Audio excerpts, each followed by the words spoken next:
Welcome back to Sports by GSMC Podcast Network. I am your host, Jeremy Lapidus. If you are just tuning in, we just finished covering the rookie debuts of all 6 first-round NFL quarterbacks. They made their debut in the preseason yesterday, or over the weekend, I should say, all 6 of them. And for the majority of them, they all looked really, really good. I was very impressed by this rookie quarterback class.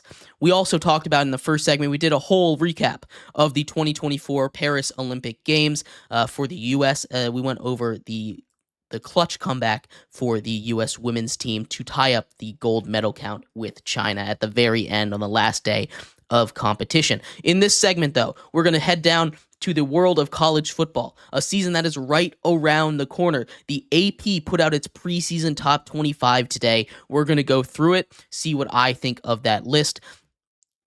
But before we do, remember, if you would like to be an even bigger part of the show than you already are, all you need to do is go to gsmcpodcast.net. Or if you are on YouTube at the GSMC Sports Network channel, there should be a super chat button right next to the chat option. If you hit that, same thing with the website, you can leave a message. That message should pop up on the bottom of the screen for you, me, and everybody else around the world to see. If you do have a burning question about sports, anything at all that you would like to ask, go and throw that in the comments. Throw it in the chat. I will get to it as soon as I possibly can. I appreciate everybody so much for sticking around, talking some sports with me here on a beautiful Monday afternoon. Like I was saying, we are going to go over the AP Top 25 list. If you agree or disagree with anything I'm saying, go and throw it in the chat. I'd love to have a discussion with you on this. But the first AP college poll has dropped. Preseason top 25 officially came out at about 12 o'clock today. And the number one spot goes to the Georgia Bulldogs. The Bulldogs get the number one spot, and that sounds right? The Georgia Bulldogs are a juggernaut, especially with the retirement of Nick Saban. There isn't really a true number one, especially in the SEC, that is going to come and challenge them. And that's not to say that Georgia is this unstoppable force, this force that is 100% going to win the championship and go undefeated, because there's plenty of other teams even in the SEC that can give them a run for the money. Texas, we'll get to them in a little bit. LSU is going to have a good team. Alabama is still going to have a really good team. They brought in Pete DeBoer, who just won Coach of the Year over there in Washington. But Georgia is the top dog. They stay there. They are the number one team in the country. I absolutely agree with that. At number 2, again, I agree with this ranking, Ohio State. Ohio State is a team that I thought maybe even could be number 1. I love what they did. They brought in Will Howard. Michigan got a lot worse. This team is primed to win the Big Ten. I don't think there's another team that really should come close to them in the Big Ten. You can make the argument for Oregon, and we'll get to Oregon in a second, actually, but I think Ohio State is a much, much better team than Oregon is. If you look at what that team was last year, they returned almost all of their major players. A lot of them decided to come back for the extra season because of the disappointing string of losses to Michigan. Season obviously not ending where it wanted. You lose Marvin Harrison, but you do get a big upgrade at quarterback. Getting Will Howard in the transfer portal. So this is a great Ohio State team.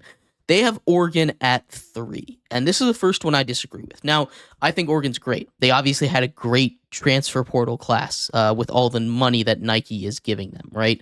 And that helps a lot. But they lost a quarterback. I want to see what this new offense looks like before I put them at 3.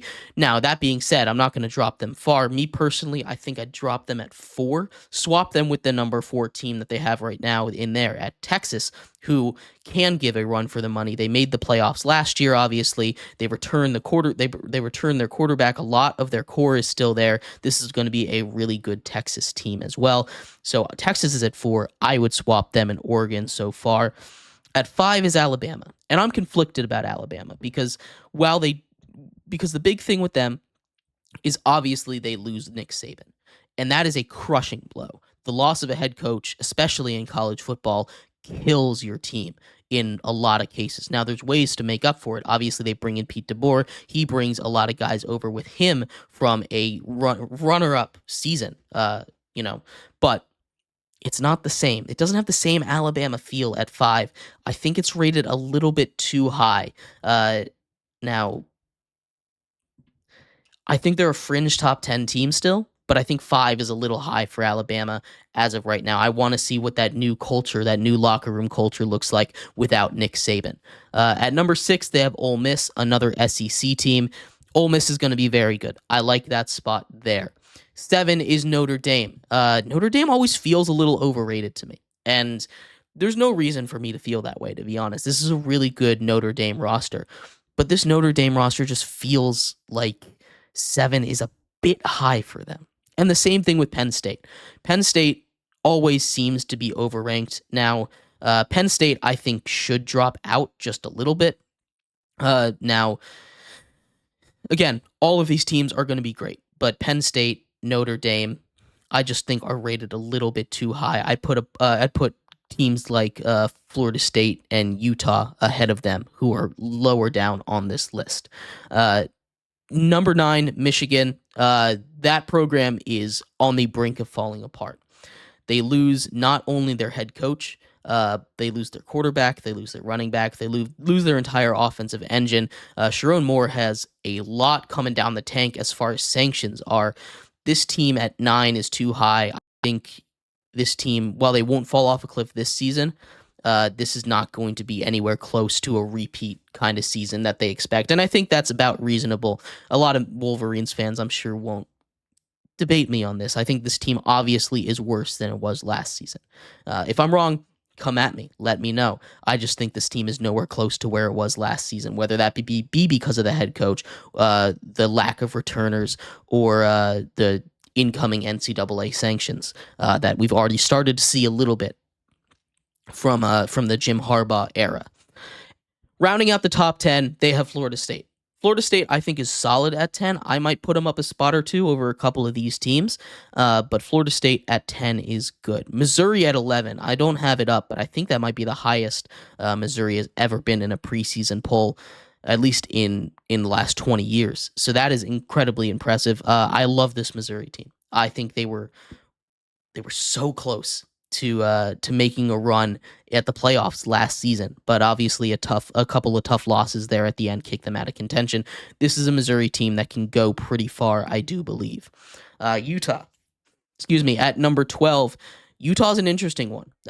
Cam Rising at quarterback, if he's healthy, it should be really good. But if he's healthy, is the thing. He basically hasn't played in 2 seasons. We don't know if he's going to be what he's going to be like. That defense is always solid. So Utah, I love them in the top 25 here. LSU at 13, yeah, that's good. Clemson at 14 honestly feels just a little smidge high. I might put them down to like 15 or 16. Tennessee at 15, I really do. I agree with. Oklahoma at 16 and Oklahoma State at 17. I might move Oklahoma State above Oklahoma. I do think those two rivalry schools are close there. Kansas State at 18. I like Kansas State's team a lot. I think they're probably going to come out of their conference there, so I do think I'd bump them up a bit. Miami at 19 also feels a little low. That At 20, Texas A&M, again, a team that's constantly overrated. I think they need to bump down a few spots. Arizona at 21, I think they're underrated. I think Arizona, led by Noah Fafita, is going to be really good this season. I'd bump them up a couple of spots, definitely at least ahead of Texas A&M. Kansas at 22, they're going to be good. I don't know if they're going to be top 25 good this season. USC at 23. I'm never going to doubt coaching abilities over there, right?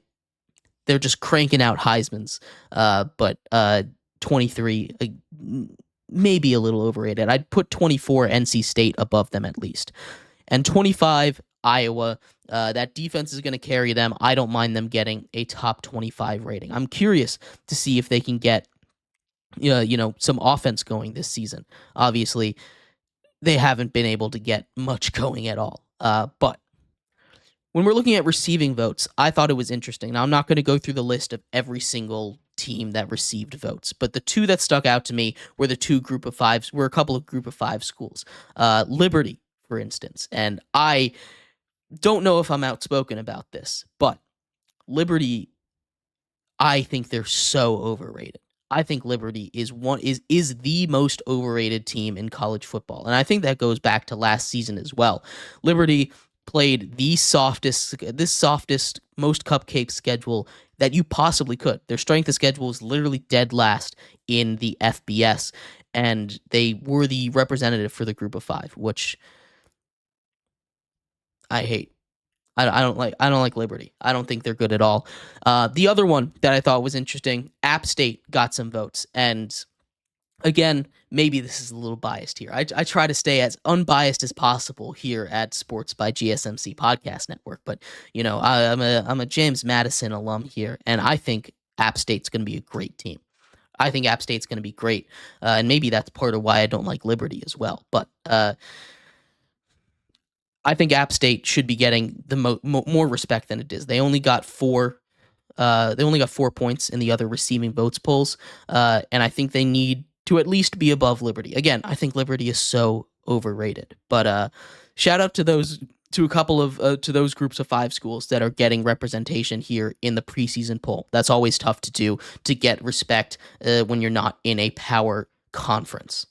But anyway, let me know what you think of this list of the preseason AP poll. I'd love to hear your thoughts. We're going to take a quick break here, and when we come back, we're going to take a look back into the NFL. The Tennessee Titans are up next on our list of every NFL team. We're going to take a look at their offseason, give them a grade. Then we're going to take a look at their record and give them a prediction. So stick around for that. We'll be right back here on Sports by GSMC Podcast Network.